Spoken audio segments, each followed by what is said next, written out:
직접 발로 뛰어서 현장에 있는 의원을 만나다. 생동감이 살아있는 현장 의정 포커스.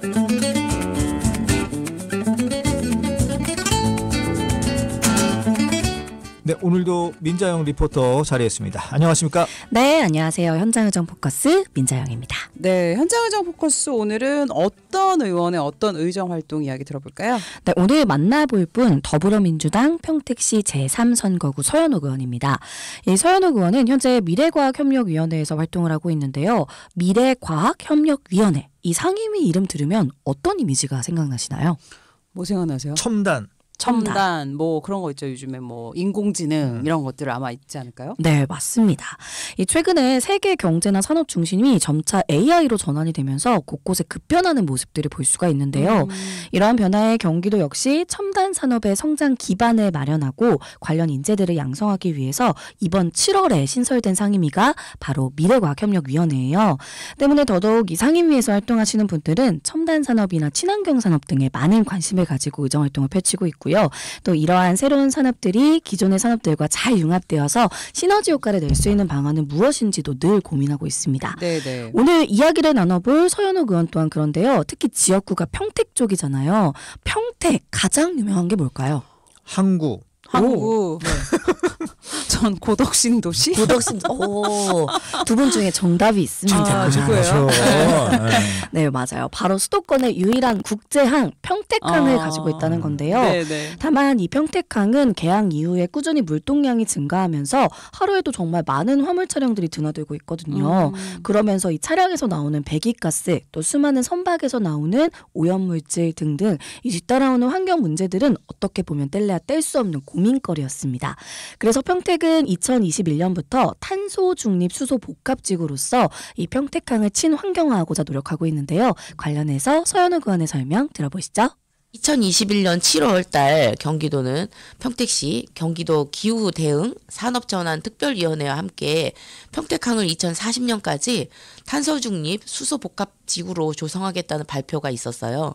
근데 이 사업의 핵심은 수소교통 복합기지를 중심으로 해서 물류 시스템을 구축하고 또 화물 운송 및 물류 장비를 수소 기반으로 전환해서 화석 연료의 사용을 줄이는 방법이거든요. 평택항은 수도권 유일의 국책항이자 주요 물류 중심지로 매일 많은 물동량이 발생하기 때문에 이를 친환경으로 전환하는 것이 상당히 중요한 사업이라고 이렇게 할 수 있겠어요. 예, 다른 지역도 많은데 굳이 평택항이 탄소 중립 항만으로 전환돼야 하는 이유, 그게 뭡니까? 물론 다른 지역들도 이렇게 되면 좋긴 한데 이 탄소 중립하면 항상 따라오는 오염물질 배출과 큰 연관이 있습니다. 국가 미세먼지 배출량 통계에 따르면 전체 초미세먼지 배출량 중에서 이 선박에서 나오는 배출량 8.4%의 비중을 차지하고 있고요. 여기에 항만에서 또 따로 나오는 배출량까지 포함하면 이보다 더 많은 비율을 차지하고 있겠죠. 그리고 지정학적 위치로 봤을 때도 충분히 동부가 물류 허브로서 역할을 할 수 있기에 더욱 많은 선박이 드나들고 평택항을 중심으로 육로를 이용한 물동량도 꾸준히 증가되고 있는 추세인데요. 때문에 친환경 물류 전용 항만에 대한 필요성은 간과할 수가 없는 현실이 되었습니다. 이로 인해 평택은 앞선 인터뷰의 내용처럼 평택항을 중심으로 수소 특화단지, 수소도시, 수소항만을 융합해서 수소의 생산부터 활용까지 가능한 평택항 탄소 중립 수소 복합지구를 조성하기로 했어요. 네네. 실제로 이러한 수소 에너지를 이용해서 물류의 이동을 진행한다면 그동안 대기 중에 오염물질로 피해를 보고 있었던 평택 시민들의 건강까지 지켜낼 수 있을 것이라 기대가 되기 때문에 더더욱 기대가 큰 편입니다. 네, 아니 뭐 여러 가지 계획 구체적으로 갖고 계신 것 같은데 일단은 수소 복합 지구라는 게 뭐 어떤 거고 어떤 식으로 구성되는 건가요? 일단 수소 교통 복합 기지라고 해서요. 2023년에 평택항 인근 5,000제곱미터 부지에 준공이 됐습니다. 예. 수소 충전 시설을 배치해두고 수소를 연료로 활용하는 대형 화물차나 차량 운반 트럭, 일명 카캐리어라고 하죠. 그리고 또 하역 장비 등을 충전할 수 있도록 해둔 곳인데요. 수소는 인근에 건립된 수소 생산 시설과 직접 연결된 배관을 통해서 공급이 되면서 운송비를 줄일 수 있게 됐고요. 그 결과 여기서 충전하는 수소 충전 비용 또한 저렴한 편이라고 합니다. 네. 그러면 또 이걸 이용할 수 있는 사람들이나 기업들도 많아지겠죠. 네. 평택항에는 많은 물류의 이동이 있지만 특히나 가장 가장 많은 비중을 차지하는 게 자동차 쪽이에요. 새로 들어오는 신차들 직접적으로 바퀴가 지면에 닿지 않게 이동을 해야 되기 때문에 카캐리어들을 이용하는데 이 때문인지 평택항 주변 도로는 유독 큰 차들이 좀 많습니다. 네네. 이 차가 크니까 그동안 여기에서 나오는 오염 물질들도 좀 더 많은 편이었고요. 그렇군요. 수소 복합기지의 모습을 구현해내기 위해서 지난 11월부터 카캐리어 일단 수소 연료를 사용하는 것으로 시범 운영을 좀 하고 있어요. 그리고 이외에도 크레인이나 트랙터 등 하역 장비 또한 경유 엔진을 LNG 엔진으로 교체하거나 배출가스 저감 장치 등을 부착하면서 이 평택항에서 물류를 이동할 때만이라도 최대한 수소 모빌리티를 활용하게끔 진행을 할 예정입니다. 친환경 항만으로 점차 자리를 잡게 되면서 보여줄 평택항의 모습 계속해서 서현옥 의원의 이야기 들어보시죠. 친환경 물류 전용 항만이 실현되면은 평택항은 대기 오염이 대폭 줄어들고요. 항만에서 일하시는 분들의 건강이 좋아지지 않을까 생각하고 또한 수소라든가 전기 인프라를 기반으로 하는 스마트 물류 시스템 구축이 활성화되면서 평택항은 첨단 기술이 융합된 친환경 항구 모범 사례로 자리잡게 될 거라고 생각하고 또 이러한 변화는 경기도가 글로벌 친환경 물류 허브로 발돋움하고 장기적으로 국제적으로 인정받는 지속 가능한 항구 모델로 발전할 가능성이 크다고 생각합니다. 이렇게 지금 서 의원이 얘기했던 대로 이 평택항이 친환경 항구 모범으로 자리 잡으려면 이 뭐랄까요 수소를 수용할 수 있는 양 이게 좀 중요하지 않습니까? 이게 어느 정도가요? 하루 충전 용량은 2,650kg 정도로요. 시간당 150kg 가량 사용이 가능합니다. 이렇게 말하면 사실 감이 잘 안 오잖아요. 안 와. 네.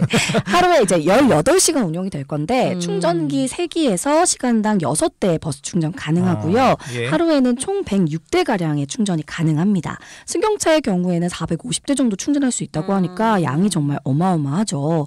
여기에 또 요즘 계속해서 확대되어가는 전기차 충전 시설 및 전기를 기반하는 차량들도 들어올 예정이기 때문에 다가올 미래에는 뭐 매연으로 가득한 평택항의 모습보다는 정말 첨단 도시 평택의 모습에 더 가까워질 것으로 예상이 됩니다. 네. 그리고 그동안 화물차 소음도 좀 큰 편이었잖아요. 엔진 등이 친환경 연료로 구동이 되면 소음도 좀 줄어드는 효과가 있고요. 이렇게 친환경 미래 산업으로의 전환은 신규 일자리까지 창출을 할 수 있기 때문에 환경 외의 분야에서도 긍정적인 영향을 줄 수 있을 것 같습니다.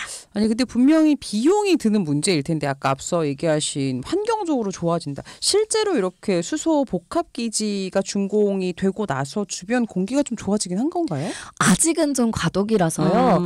사실은 좀 항구에서 어쩌면 가장 대표적인 운송수단인 선박은 이게 아직 좀 전환이 안 됐거든요. 네. 그래서 오염물질로 연간 120일 이상 미세먼지 나쁨 상태를 기록하고 있다고 하는데 사실 유럽 쪽, 영국 등은요. 앞으로 탄소 중립 적용이 되지 않는 선박은 선적을 못하게 입항을 못하게끔 하는 계획을 가지고 있기 때문에 네. 점차 이렇게 좀 변환하는 그런 선박들이 늘어날 것으로 예상이 돼요. 평택항 또한 수소단지 활용과 함께 탄소 중립과 환경을 저해하지 않는 선박들이 우선적으로 들어올 수 있게끔 계획이 좀 필요하지 않을까 싶었습니다.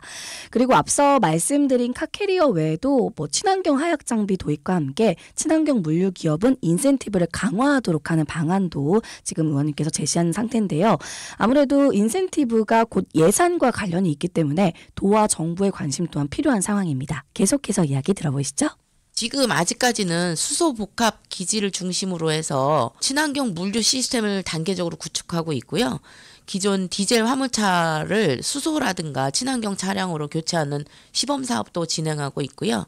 그 외에도 수소 연료 기반 또 하역 장비 도입도 계획하고 있고 이런 것들이 원활하게 추진해 나가기 위해서는 예산 확보가 필수적이라고 생각하고 경기도에 적극적인 지원이 필요하다는 말씀 드리려고 5분 발언도 준비하고 있습니다. 근데 이제 경기도에서뿐만 아니라 사실 중앙정부의 지원도 절실하게 필요한 상황이거든요. 인터뷰 이후에 실제로 5분 발언을 통해서 평택항의 탄소 중립 실현과 수소 항만 전환을 위한 경기도의 노력을 촉구했는데요.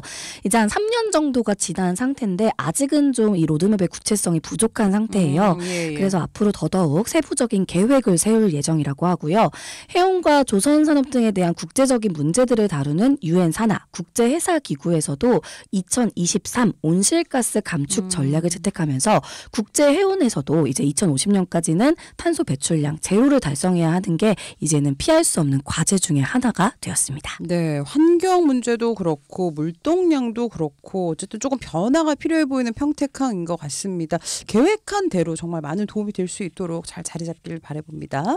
다음 또 한 가지 주제 더 살펴볼까요?